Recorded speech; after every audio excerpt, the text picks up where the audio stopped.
Immigration, culture, and some tough love here today.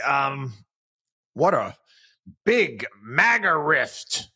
Yeah, there's a big MAGA rift taking place, and you're watching it transpire on X and other places where, again, who is the true MAGA and who is this and anti-immigration? It's gotten pretty brutal, quite frankly. It really has. And, I'm going to put it to bed today.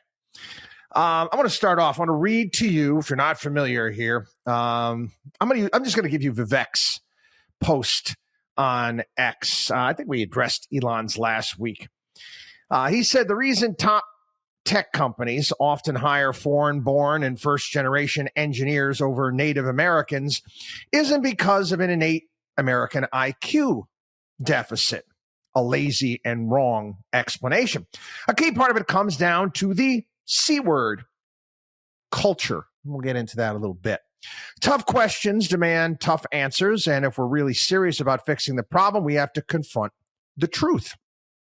Agree wholeheartedly. Our American culture has venerated mediocrity over excellence for way too long.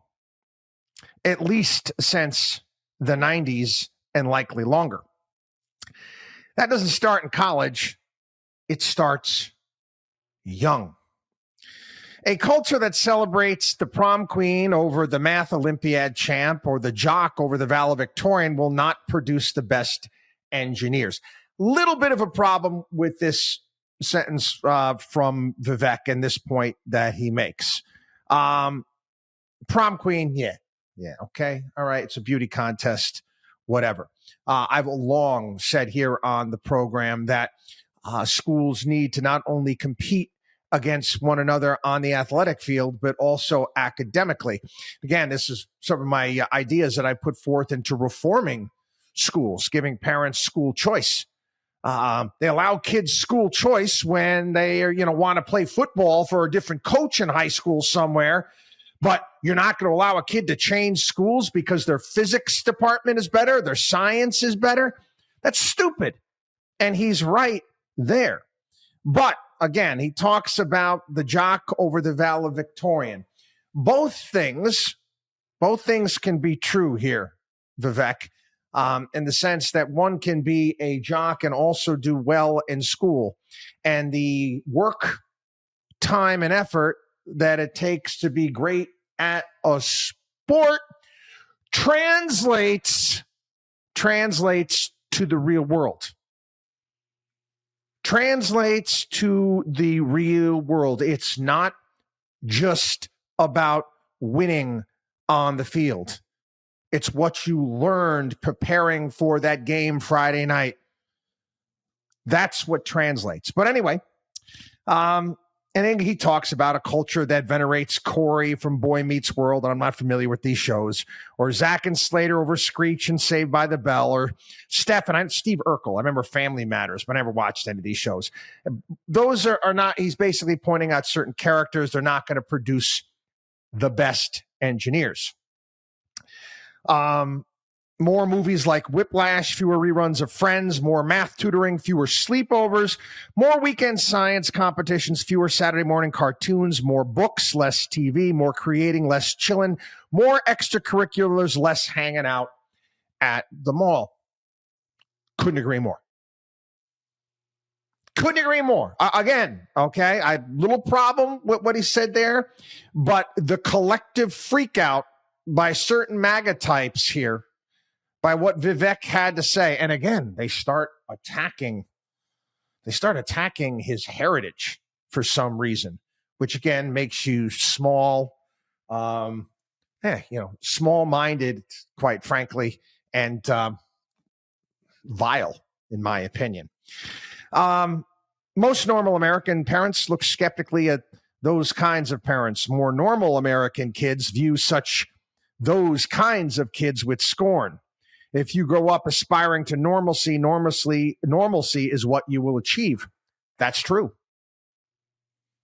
That's true. You go out there and I don't want to be normal. I want to be better. I want to excel. He says, now close your eyes and visualize which families you knew in the 90s or even now who raised their kids according to one model versus the other. Be brutally honest. Normalcy doesn't cut it in a hyper-competitive global market for technical talent. And if we pretend like it does, we'll have our asses handed to us by China. This can be our Sputnik moment. We have awakened from slumber before, and then we can do it again. Trump's election hopefully marks the beginning of a new golden era in America, but only if our culture fully wakes up. A culture that once prioritizes achievement over normalcy, excellence over mediocrity, nerdiness over conformity, hard work over laziness. That's the work that we have cut out for us. Rather than wallowing in victimhood or just wishing or legislating alternative hiring practices into existence, I'm confident we can do it. What in God's creation is so wrong, so offensive to you? Merker! What is so offensive? What? Because he's got dark skin and he's got Indian heritage? You don't want to hear it from him? Is what he said is not wrong? I get it. I get it. It's the H1B visas. That's why our kids are not doing so well. John Lefevre put this out. And again, this is part of the problem. This is part of the problem with many of the super MAGA types. They can't have more than one idea going on in their head at one point in time. Okay? You do realize that more than one thing can be true at the same time. Let me give you an example. Okay? It can be sunny out and raining in Florida. Both of those things can be true. They don't, not just Florida, it can happen in many other places. Anyway, the H1B program, is it being exploited to the detriment of American workers? Yes, that's true. There's no doubt about that. That's true, and it needs to be reformed. All you people, I got to get rid of it right away. I'm going to see how many of you people said, okay, is the Medicare program being abused here in the United States? It is. You want to shut it down tomorrow? What? I tell you, give me one government program. Give me one government program that's not abused, misused. Our damn Pentagon can't pass an audit on any given year. So you want to dismantle the military tomorrow? It needs to be fixed. There's no doubt about that. But it shouldn't be done away with. What we need are the top engineers and the top people staying here and wanting to come and work here in this country. This whole idea, hey, no, they're going to take American jobs. No. I'll get into the logistics of engineering and H1B visas a little bit. The H1B program needs to be fixed. There's no doubt about it. It's been exploited. We've covered it here. There's the things that took place at Disney. There were multiple companies as well that have done the same exact thing. And quite frankly, I would just like to do away with the whole visa program and change it. I want these people to be citizens. You want these people to come here. Again, make them citizens. They want to be here. Let them assimilate. Why do you want to send them away if they're going to offer something down the road? It doesn't make any sense. And don't even get me started on the visa program, H2B visa program that helps countless businesses around the country, staffing in the summer in a various different ways. You know how hard it is to find workers? I got small business owner clients all around the country. They can't find workers. You know what's also true here in this country is many Americans don't want to get off their ass. They don't. They don't want to get off their butt. I put in a call. I gotta need an electrician to come out to my house to install a generator at my house. Everyone I called, you're talking 60 days out before they're going to even show up. Don't tell me we don't need workers here in this country. Okay? There's a lot of jobs that, quite frankly, Americans just won't do. Oh, they're not going to pay enough. Right, sure. Yeah, electricians and plumbers, they don't make any money. Right. Anyway, we need to seal and protect our borders. All of the Biden era illegals who we didn't vet, most of them need to go. We need to start deporting right away. We need to know who's here. We know who really wants to be here. We got to stop the nonsense where people are coming in and just sending money back to their home countries. We have not been very good for a very long period of time at growing talent in a meritocratic way. And that's what we need to get back to as well. But also true that we shouldn't be demonizing going after immigrants, hard-working immigrants that have come here, that have started businesses, that have created jobs here in this country. These things can all be true. Channel Ryan she's the host at Exit on OAN, and she basically put it this way. She said, you're offended? You're offended by what Vivek Ramaswamy said?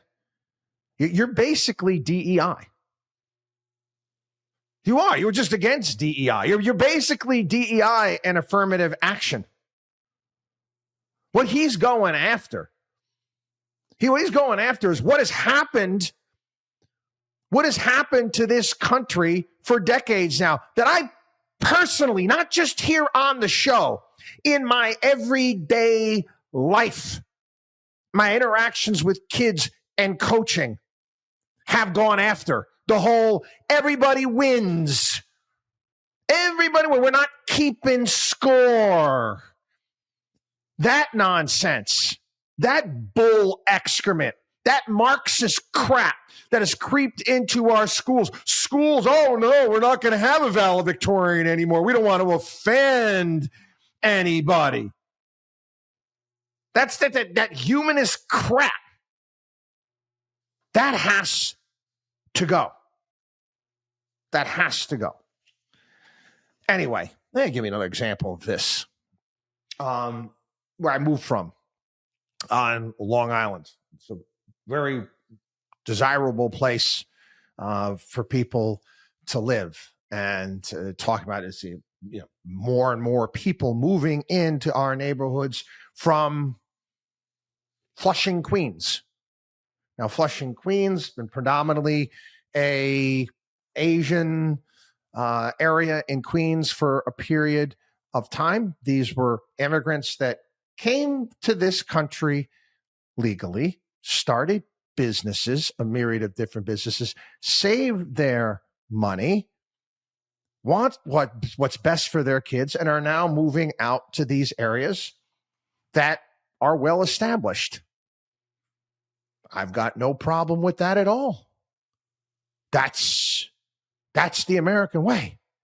There's places, Lower East Side. What do you think? This hasn't happened before?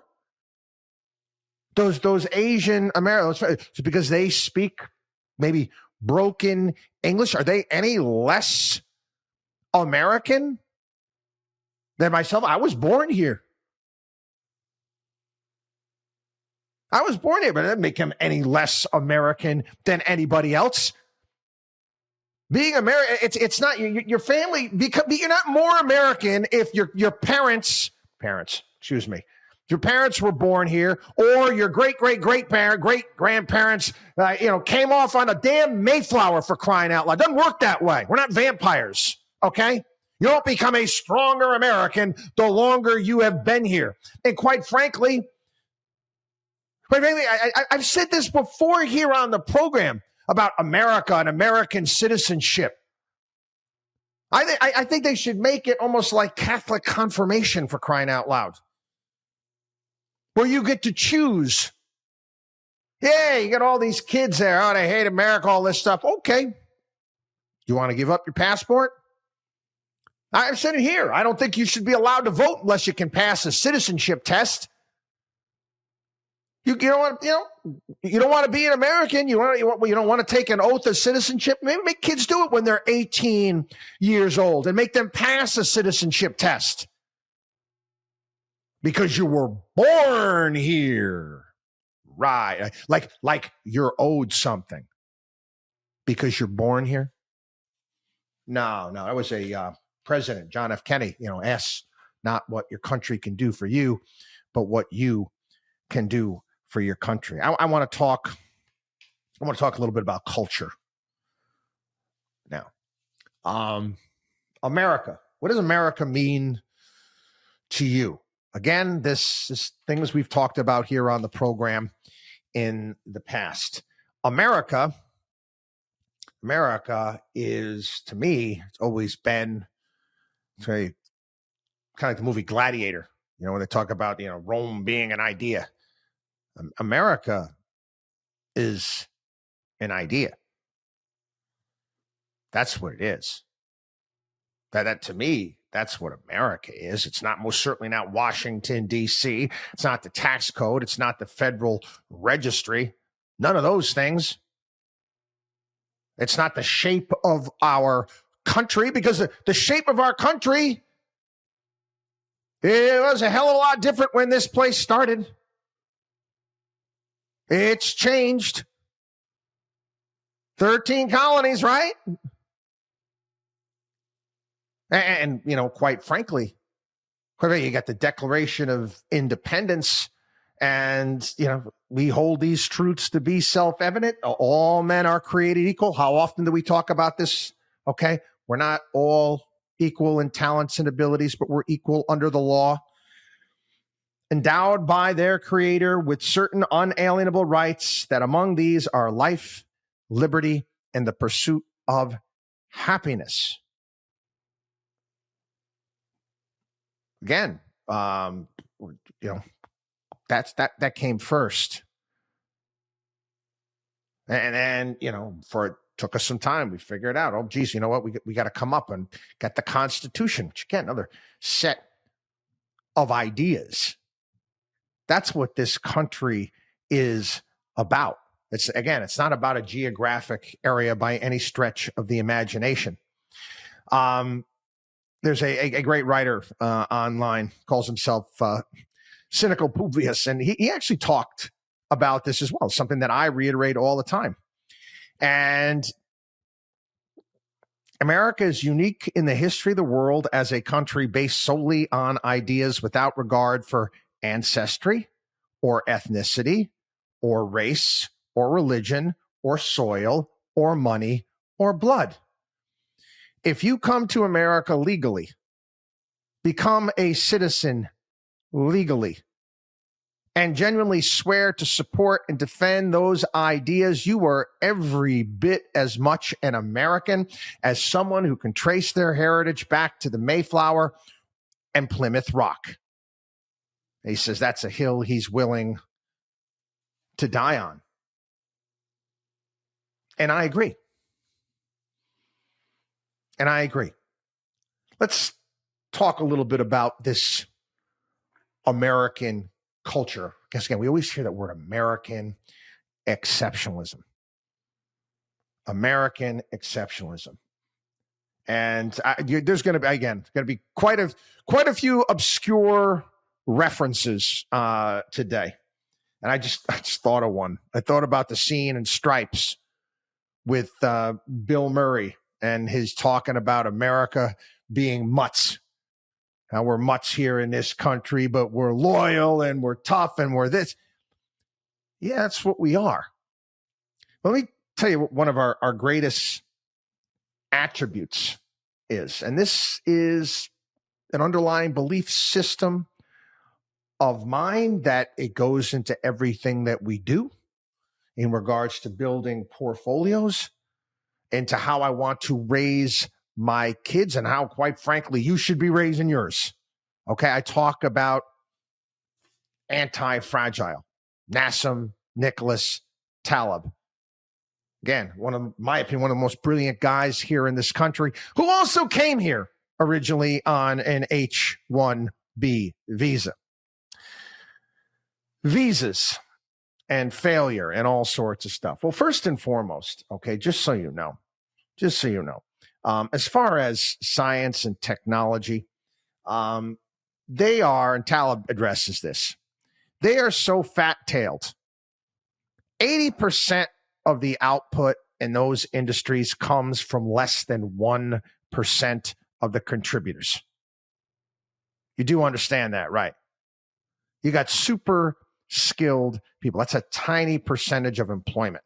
Okay. And I've worked on Wall Street in a myriad of businesses. We always talk about 10% of your people doing the bulk of the work. I guess in science and technology, it's much different than that. It's that minuscule how many people get ahead.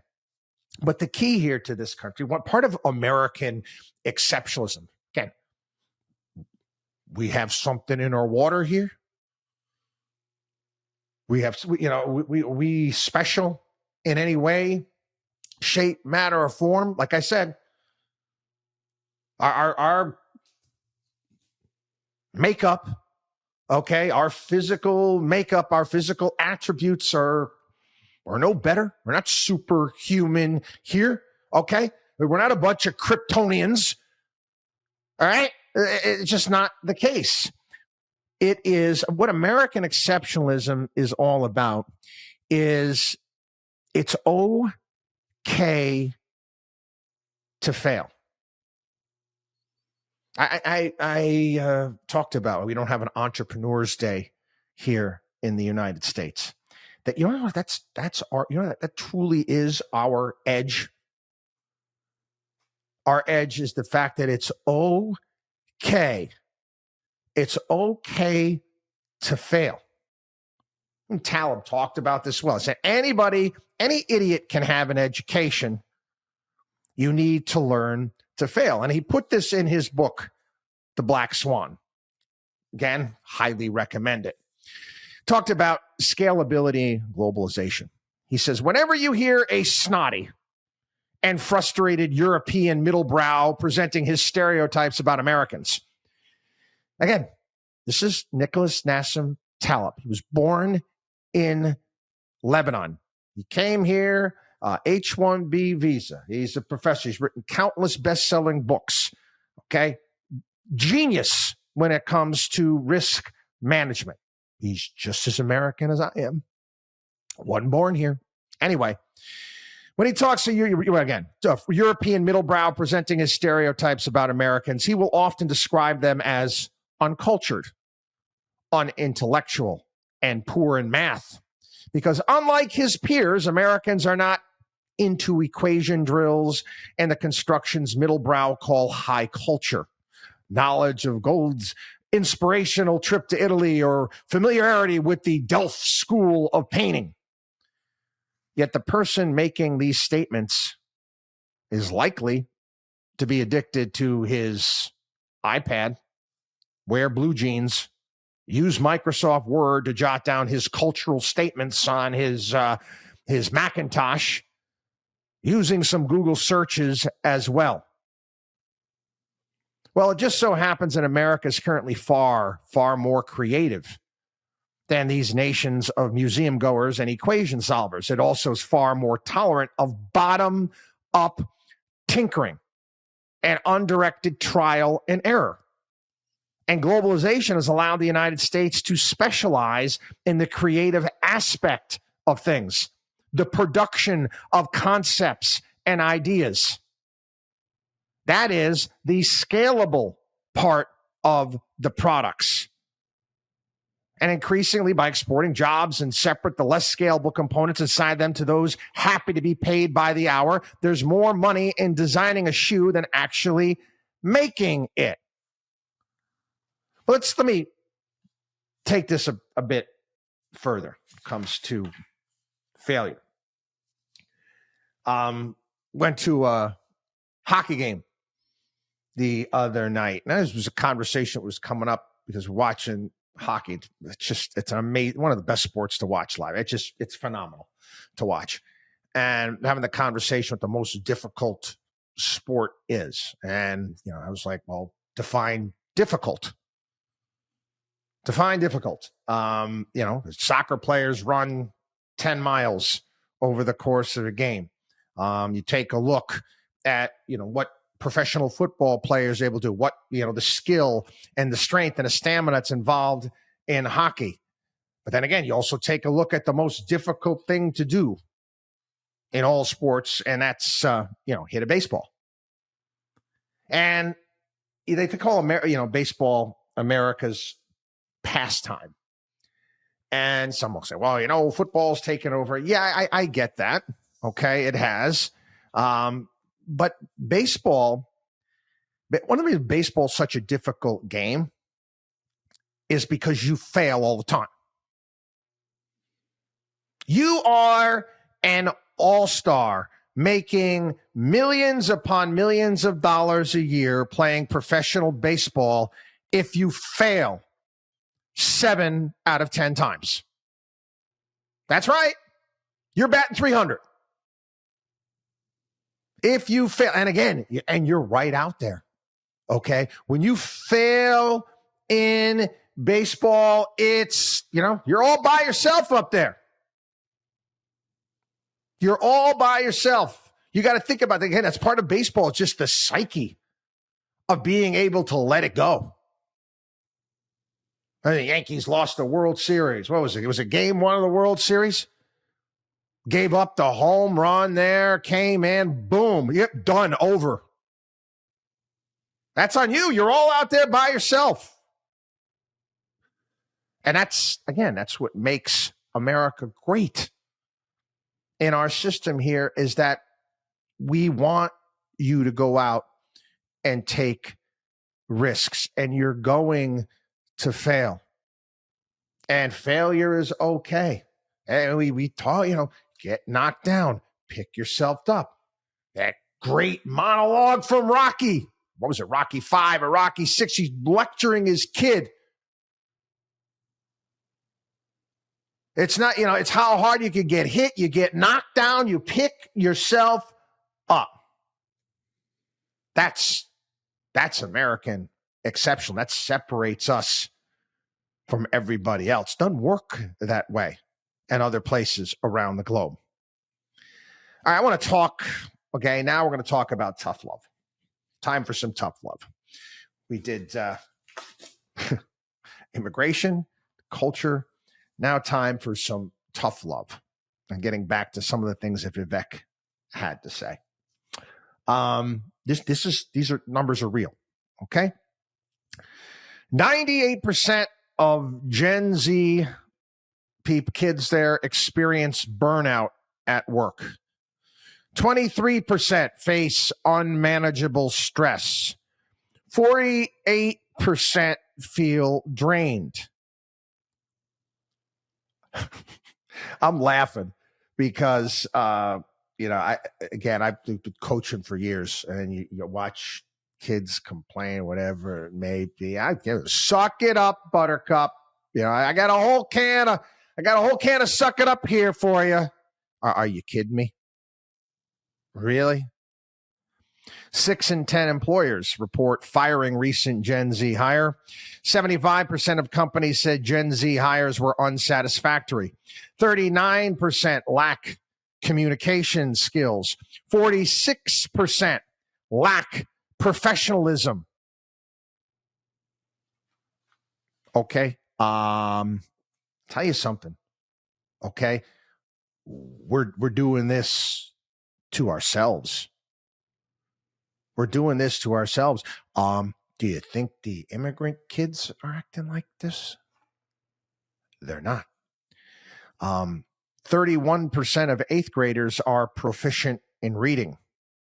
30% are below basic readers, which is basically functionally illiterate. 27% of eighth graders are proficient. 27% of eighth graders are proficient in math. Hey, all you MAGA types out there.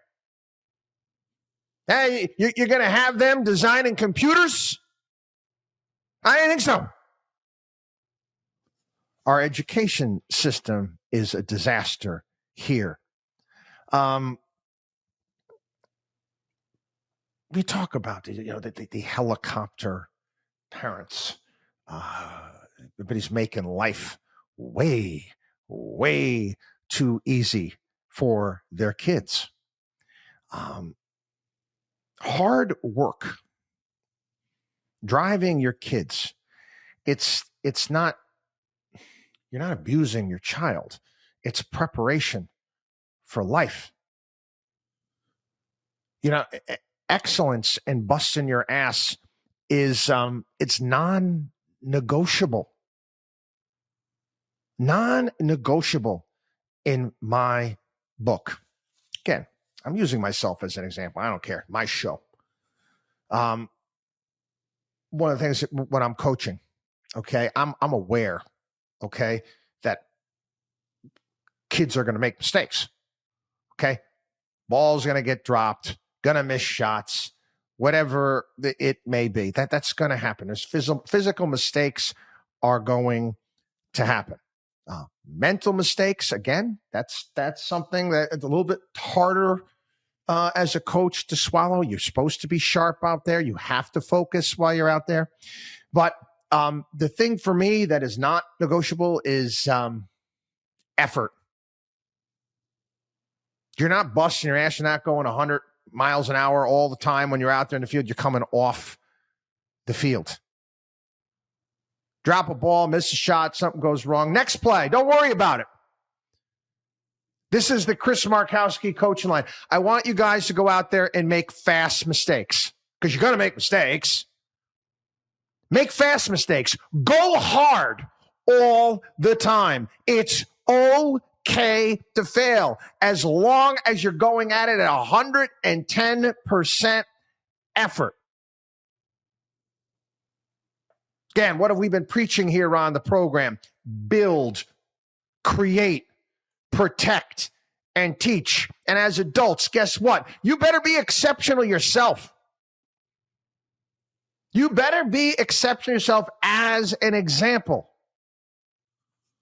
Stop going soft.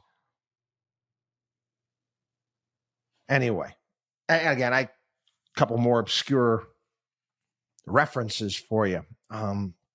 Was a television show. I don't know how old it was Aaron Sorkin program. And we've played the clip here on the program. It was Jeff Daniels was an anchor man. And he goes off on this rant and talking about America.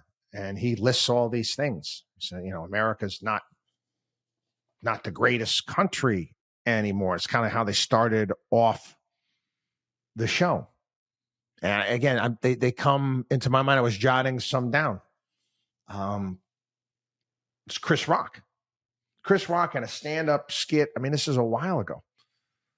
Talking about, kids coming back home, doing the right thing, getting their master's degree. Well, you my master now? Like it's some, going out and trying to excel is not a good thing. And I also thought about John Adams in the television show, the miniseries John Adams, which was on HBO, was fantastic. There was a scene where he was in France. He was at a French aristocratic court, and you're looking at the decadence and the partying and all these fancy people, and their faces all makeup and wigs on. And they asked John Adams in that scene about if he's going to see the opera or listen to some music, and he's like, "No, I really don't have time for that." And they're all giggling and laughing and kind of having fun with John Adams. He's just like, "I don't have time for that. I only have time for politics and war." so that my kids can have the ability to study mathematics and philosophy, so their kids can have the ability to study navigation, commerce, and agriculture, so maybe their kids can have the right to study poetry and art and music. And again, that scene always stuck in my mind. And yeah, we can have the right to study all these things and whatnot. And there's nothing wrong with any of that. But maybe our focus needs to go back to the basics again. And not politics and war, but certainly mathematics. Nothing wrong with throwing philosophy in there. Construction, agriculture, all of these things. We want to have, what we should be striving for is an anti-fragile country. Everyone out there is so damn fragile. No one's willing to think. And when someone's trying to take something away from them, oh, these terrible immigrants, please, legal immigration, come on, built the place. Just that simple. And there's nothing wrong with it. Nothing wrong with having people come here legally the right way and having a system set up. And we should be doing that. There's nothing wrong with any of that. There was another comedian. I had the clip sent to me. His name is Ronnie Chang. And he did this entire bit about, these people out there. I'm willing to die for my country. I die for my country. It's like, okay, that's great. But how about, you're willing to die for your country. How about you're willing to do your homework for your country? How about you're willing to do your math homework for the country? And he kind of ended a comedic bit. He's like, well, yeah, but dying is easy. Math is hard. Anyway, we don't need to divide us. And what Vivek and Elon are doing to immigrants, to this country that have excelled, is a little bit of tough love. A little bit of tough love. That's all we need. I mean, the numbers don't lie. There's nothing wrong with kicking kids in the ass a little bit and getting them to do the things that they need to do and getting this country to doing the things that we need to do. The idea that we should be handed everything, you're entitled to some, that word entitlement, I'm amazed at how many MAGA types out there, the entitlement mentality that they have, just as bad as the Democrats. Like, you're owed something. You're owed some high-paying job. You're, damn thing. You have the right to go out and earn it. Go out there and do it. Make your way in the world. Easiest thing in the world. Point your victimhood, okay, your situation, and blame somebody else. You want to grow up? Stop placing blame. Grab ownership of everything that happens to you in your life. WatchDog on WallStreet.com.